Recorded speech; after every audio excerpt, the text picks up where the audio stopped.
सम्भाषणसन्देशसंस्कृतमासपत्रिकायां प्रकाशितानां बालकथानां ध्वनिप्रसारणम् इदं बालमोदिनी इति। महात्मानां भूमिः एषा। रेवरेण्ड् आवरः अमेरिकीयः कश्चन धर्मगुरुः। सः भारतम् आगत्य पुणेनगरपरिसरे स्थितान् कांश्चन निर्धननिरक्षरान् क्रिस्तमतीयान् अकरोत् प्रयत्नेन।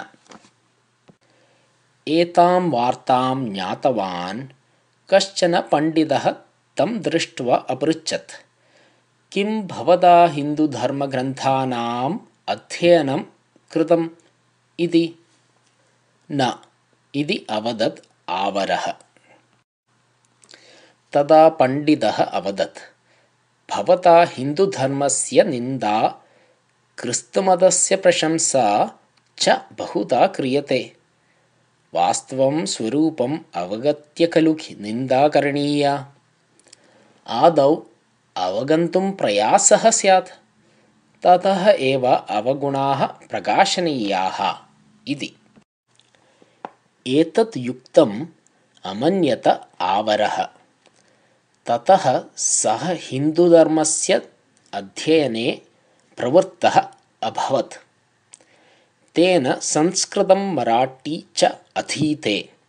एकनाथ ज्ञानेश्वर तुकारामादीनां साहित्यं तेन अवगतम्। भारतीयं तत्त्वज्ञानं तस्मिन् महत् परिणामम् अजनयत्। बहून् तत्त्वज्ञानसम्बन्धान् ग्रन्थान् आङ्ग्लभाषया अनूदितवान् अपि सः।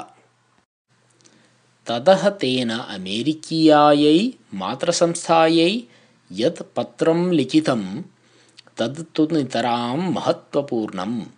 सः लिखति, भारते अद्यावधि शतशः सहस्रशः वा क्रिस्ताः जन्म प्राप्तवन्तः। अग्रे अपि तादृशाः महापुरुषाः जन्म प्राप्नुयुः। अतः अत्र क्रिस्तमतप्रचारस्य न कापि आवश्यकता। तस्मात् भारते स्थगनीयं तत्।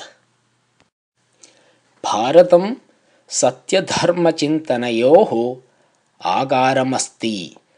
अतः सर्वैः अपि क्रैस्तैः स्वमतप्रचारं परित्यज्य अत्रत्यं ज्ञानं प्राप्तुं प्रयासः करणीयः।